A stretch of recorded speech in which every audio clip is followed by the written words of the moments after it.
This is our third backpacking trip to the Superstitions. And the first one was actually from this trailhead. The first one was from First Water, where we did a 3-day loop. And the second one was from Peralta Trailhead, where we did an overnight trip. And this is just going to be an overnight trip. Tomorrow, we are driving to Sedona, where we'll stay for the rest of the trip. Although one day we are driving into the Grand Canyon to do a day hike on the South Kaibab Trail down to, I think, Skeleton Point maybe. And we're going to do some hiking in Sedona that I will get some footage of as well, and maybe just some other kind of random footage around Sedona. It's a pretty cool place. As you can see, a forest fire came through here, at least somewhat recently. There is currently no fire ban in place in Arizona. We're not going to go far. You know, we've only got about 2 hours till sunset.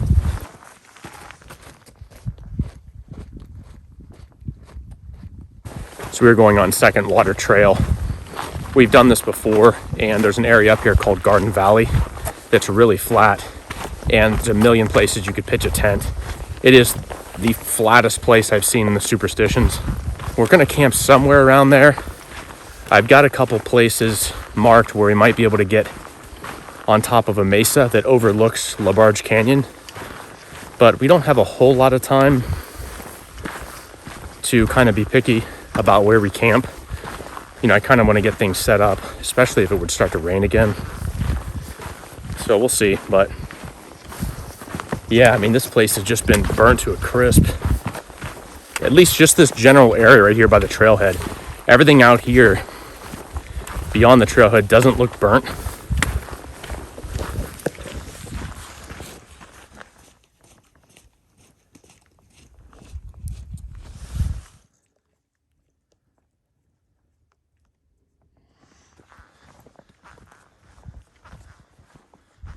The forecast did not show any rain at all after 6. And it's about 5:40 right now. And I actually don't think we started till about 4:45. But yeah, that certainly looks like a possibility of rain. So I hiked up the side of this mountain. That's Second Water Trail, and the intersection of Second Water and Hackberry Trail. I hiked up here hoping to find a flat spot because the view is incredible, and you just never know with these little mountains. I'm out of breath, as you can see, but you kind of just got to go up and see if there's anything flat. That looks like someone's campsite right over there. I mean, not right now. It looks like someone camped there. It looks like a pile of rocks maybe. So I don't see anything up here, unfortunately. This is absolutely incredible view, but I guess the search for a campsite continues. So this is what we decided on. And there's already an established fire area, some rocks. There's already a decent amount of wood here. That's going to save us a lot of work. We've had a fire in the Superstitions pretty much every time we've camped out here, except for one night. It's a little windier than I would like to see for a fire, but it did rain today, and I think it rained recently, so I'm not too worried about having a fire. I mean, we're not going to be burning pallets out here. It's not going to be a huge fire, but I probably would like to get something going later. The sky doesn't look great.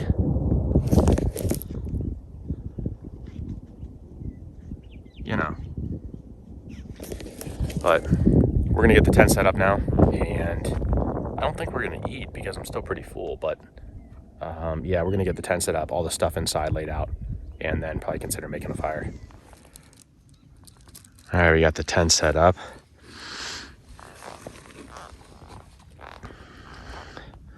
We're using the Big Agnes Copper Spur HVUL3. This is the, I think it's probably like the 2019 version. It's not the newest version. It's the one right before the newest version. So the newer version has these vestibules can be turned into like a little mini rooftop if you want to use trekking poles underneath them. And it gives you a little place to sit. I don't know how realistic it is to sit under there, especially if we're raining. I would kind of feel like you get wet, but we got some pretty anal about keeping my tent clean. I don't know how that got on there. Like even like a little bit of dirt like that on top of my tent. It's a no-go for me. I like to keep my stuff really clean. As clean as it can be anyway. I don't know where that came from. Well, wash it off, but the views are pretty spectacular.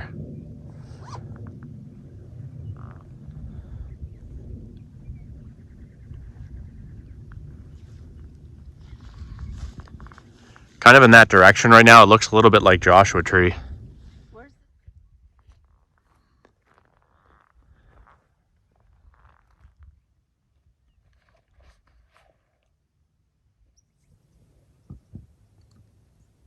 So this is being shot on the iPhone 12 Pro Max. And the low light on this camera is really good for a cell phone. It's not dark, it's dusk, but I can already tell, like looking through, like what you guys are seeing is actually significantly brighter than what I'm seeing with my own eyes.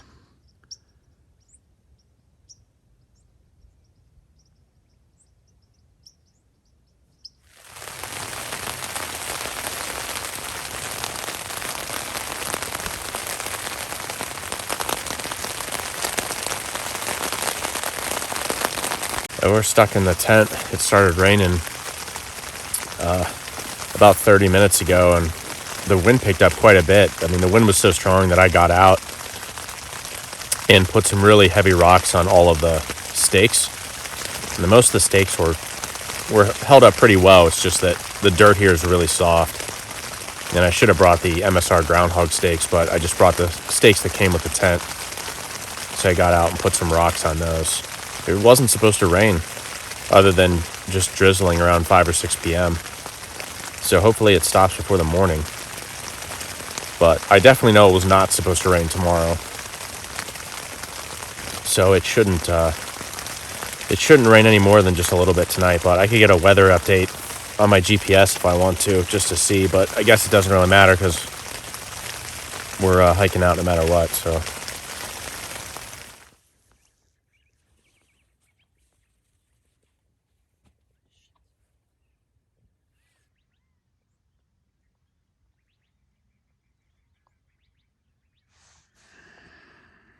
It's about 7 a.m. It got a lot colder than it was supposed to last night. Check this out. So that's ice that came off the tent. And it started out by raining a little bit when we first got in the tent. Then it stopped. And then it started raining again. And it rained pretty good for, probably about an hour. And then it got, while it was raining, it got really windy. Low is supposed to be about 39 or 40. And I mean, you can see that's some pretty solid ice. So it was at freezing. I mean, I don't know how much below freezing it got. I don't think too much, but I wouldn't be surprised if it got down to 30.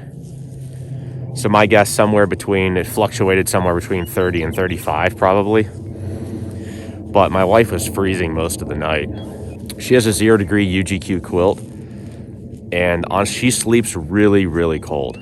But I mean, she had a down jacket on, a fleece, a 250-gram smart wool shirt, a 0-degree quilt, stocking hat, all that, and she was still cold for most of the night. But I think we need to get her back in a mummy bag.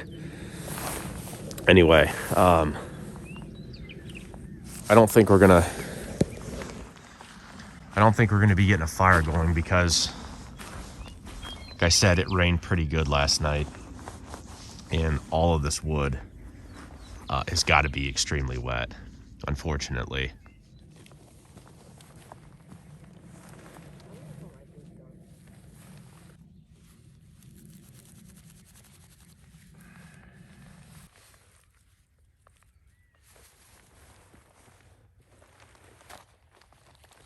These are cotton balls with petroleum jelly. Looks like I have 2 of them left.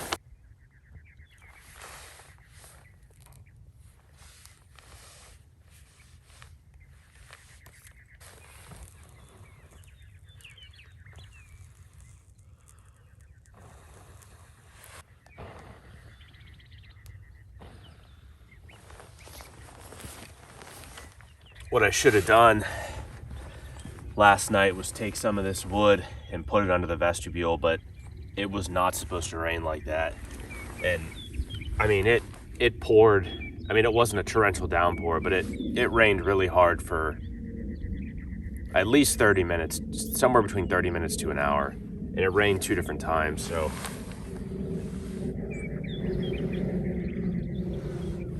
All this stuff is soaked. I don't think it's gonna happen. I mean, I've got a whole pack of stormproof matches, but I'm not gonna burn through all those trying to start a fire when I don't even have any dry wood and it's not like some sort of emergency situation. The sun is up over the mountain, which feels great.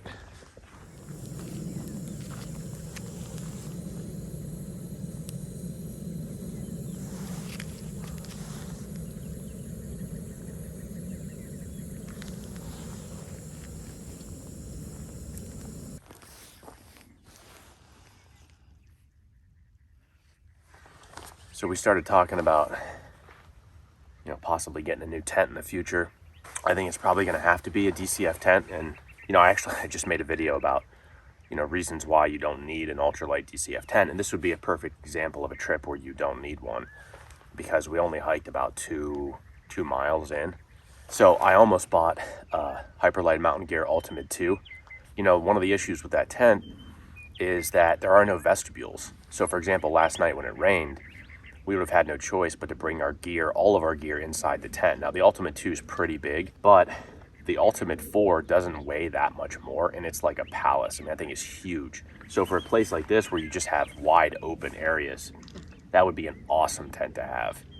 Plenty of room for your gear. The only reason I don't like to bring my gear inside the tent usually is, if it's really dirty, if your backpack's really dirty, or you don't have to worry about it really out here as much. But if you're hiking in a really heavily wooded area, you're walking through, tall shrubbery, which if you get a tick on your pack or something like that, you kind of got to be careful there. But so I like to keep my pack anyway, outside the tent usually.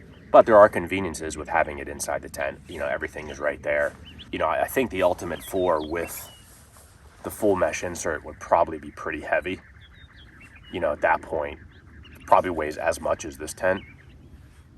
But I mean, you get a massive amount of space. But in places like this, you have the area to set it up. I'd be a little bit concerned taking that into traditional, like, mountain backpacking in the Sierra Nevada or in Colorado, or it's just a massive, massive footprint. And it's kind of one of those things where really, if you want the perfect tent for every situation, you're probably going to need to own 3 or 4 tents realistically.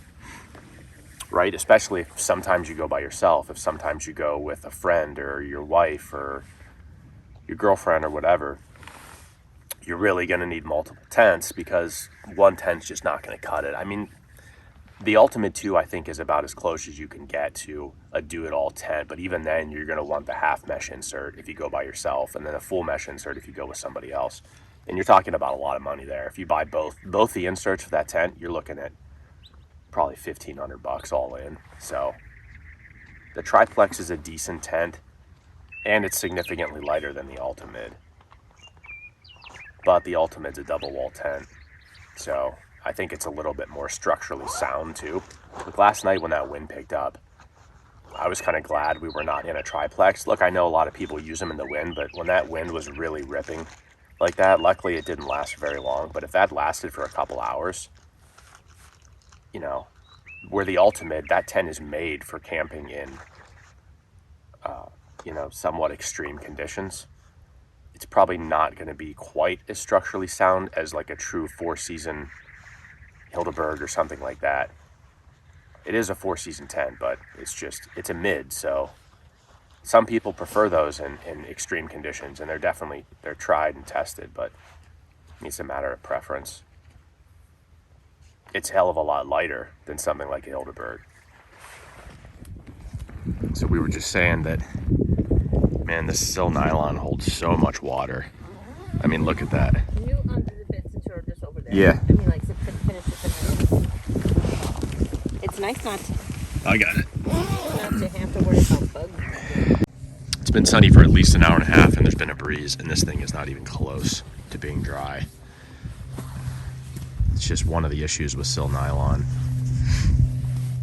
Honestly, I think for this thing to actually completely dry out, you'd have to leave this set out for probably another 3 hours at least, which is just not realistic.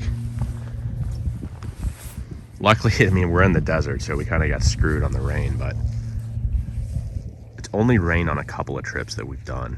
So it's not something that we have to contend with very often, but it sucks when it does happen.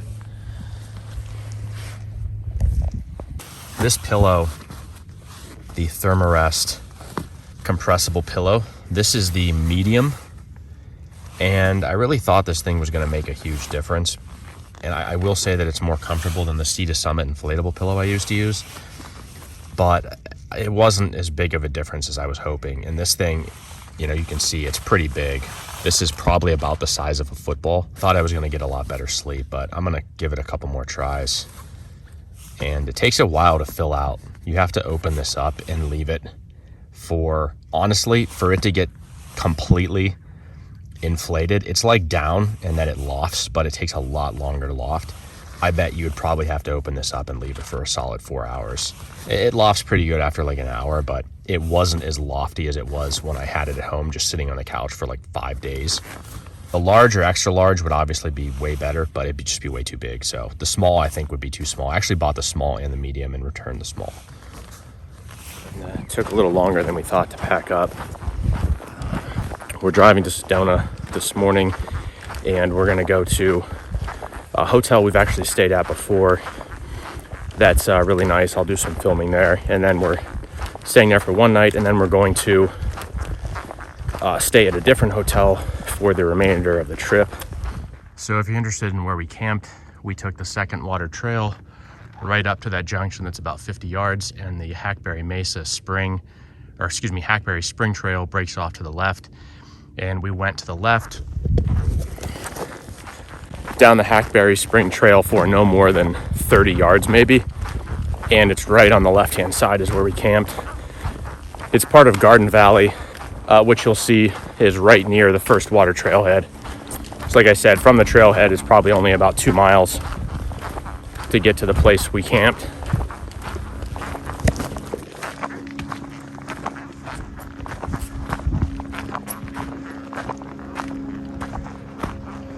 Absolutely perfect weather right now.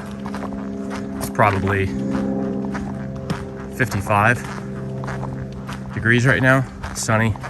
A lot of day hikers already.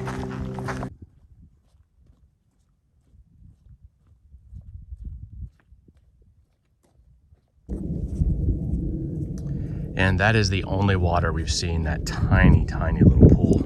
And if that's all the water that there is, I'm just gonna say that there is no water between here and the trailhead as of mid-March 2021. You know, like I said, we've started a trip here before, and I remember there being a lot more water. Though they must have had a relatively dry winter, or at least a relatively dry last month or so, because it is just bone dry. And oh wait, here's a little pool right here, right down there between those two. Right down there, there's a tiny little pool.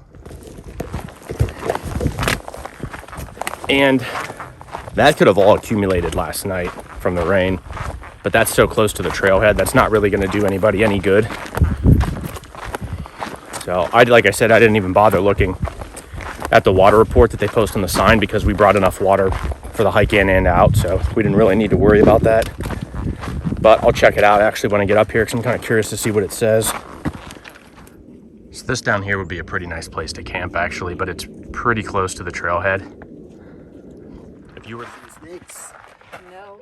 Not on this trip. I have seen them here in March, but Yeah, I believe it. no, we didn't see anything on this trip. There's pretty much no water. That's why I wanted to check this out and see. We're just leaving, and the trailhead lot is bumpy, and it's also completely full, except for the one spot that we just vacated. There's even someone in somewhere that's not really a spot. There is an overflow lot that's also called the horse lot, and it's not far down the road here. It's probably, I don't know, 100 yards, maybe a little bit more. That's a pretty big lot too. Just made a quick stop on the way to Sedona.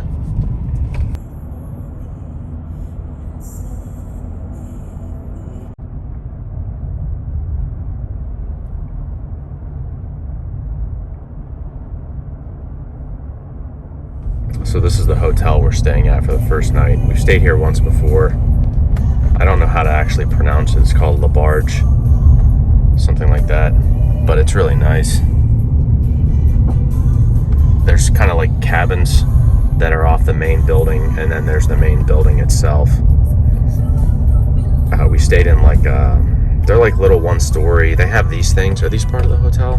Keep right. Yeah, they have the these destination is on your right. kind of things, and then there's these cabins. Last time we stayed in one of these cabins down here, and I think there's some that actually overlook a stream that's down behind the hotel.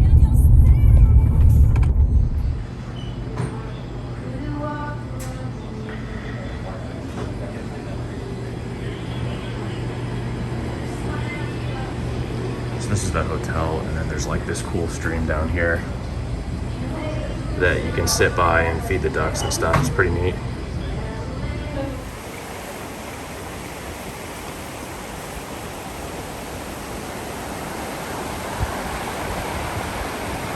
Squirrel. So we had a choice on the rooms. We could get one of these cottages up here that we've stayed in before, but it's not the one that has the direct view of the stream. It's like one row behind it. But they said it was going to be until almost 5 o'clock until it was ready, and it's 3. What time is it? 3:30?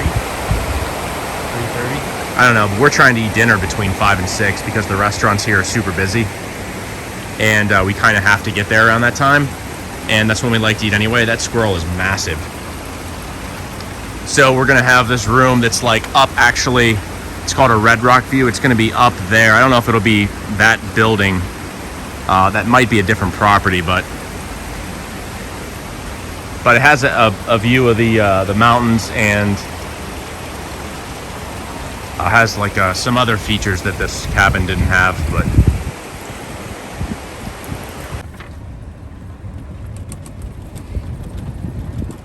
we do see a lot of people from Chicago because there's a spring training for the Cubs in Scottsdale. Oh, okay. So, and other teams that go there for the spring training, everybody travels for that. And then since they're so close, they come up here for a night or two. And it's about the time when we start getting that good weather. Yeah. Great for hiking.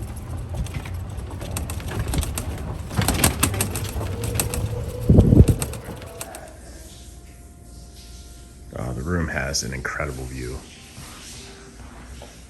This is way better than the stream view.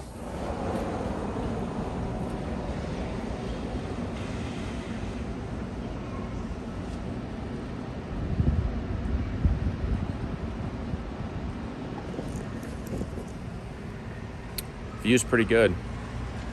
So the reason we stay here is we get a credit from Amex.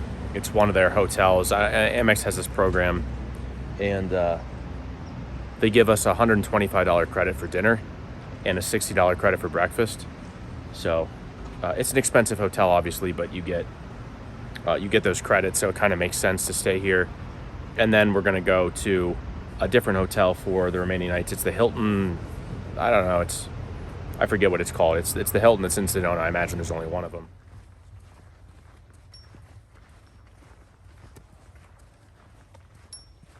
We're hiking the Boynton Canyon Trail today. It's about a 10-15 minute drive from the hotel in Sedona. It's still considered Sedona. And we got to the trailhead at about 8 a.m. and it was half full. So not as crowded as maybe somewhere like Devil's Bridge. And based on the reviews I read, Devil's Bridge is the most crowded trail. It's like a zoo, especially in March. But this trail is out and back. Total mileage is somewhere between, I think, 6 and 7 miles. But it's got a lot of cool features, and it's pretty diverse in terms of the terrain. So this is the hike we chose for the first full day in Sedona.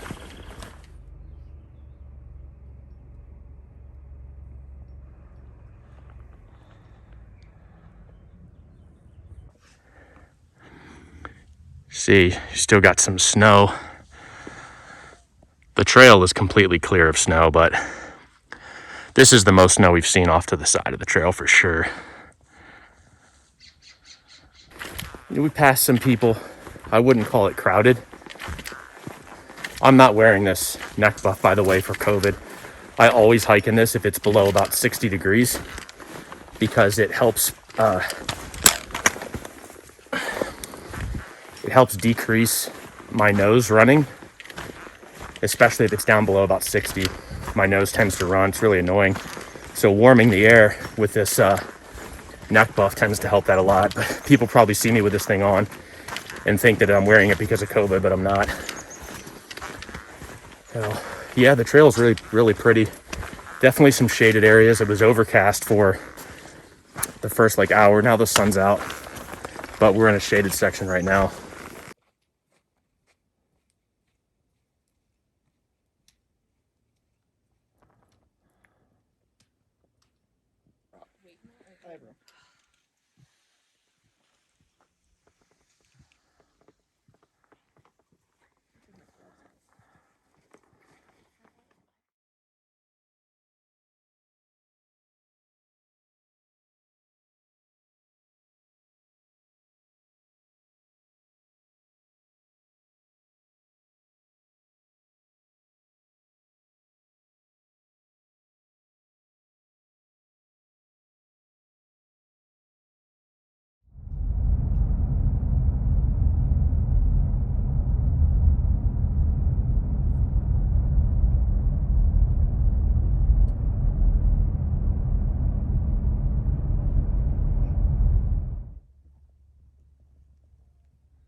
We're at the South Kaibab Trailhead.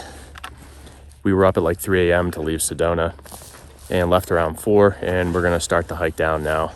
There's pretty much nobody here. There's one other group on the trail. I mean, there's probably people that started before us, but it's pretty empty.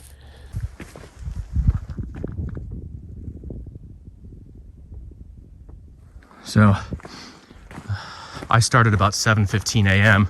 That's when I got to the trailhead, and the snow stopped after about 15 minutes of hiking, roughly. I had hiking poles, didn't really need micro spikes or anything like that. I did see a couple people with them. It certainly wouldn't have hurt, but as long as you are careful and take your time, the hiking poles were enough. It is below freezing this morning, and I've had the trail to myself, and I mean, in terms of there's nobody within probably 200 yards of me in either direction, so it's been really peaceful. And this place is probably going to be a zoo by about 9 or 10 a.m.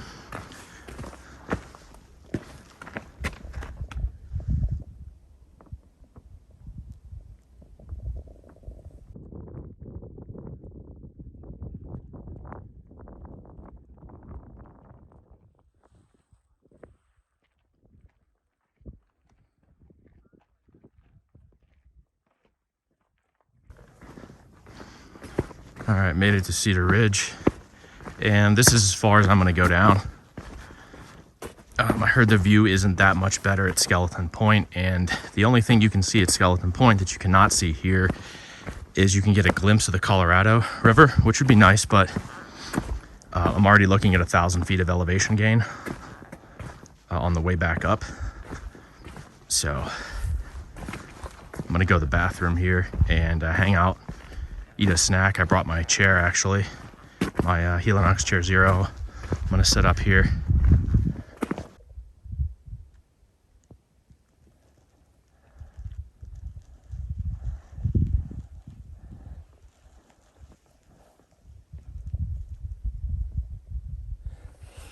All right, I made it back to the top. It took me 42 minutes from Cedar Ridge, and that was with a couple rest stops, stopping, talking to people for a minute, but pretty much moving the whole time. Collectively, I probably stopped for 1 or 2 minutes maybe. It's not bad from Cedar Ridge. It's not terrible, but keep in mind I have a pretty light pack.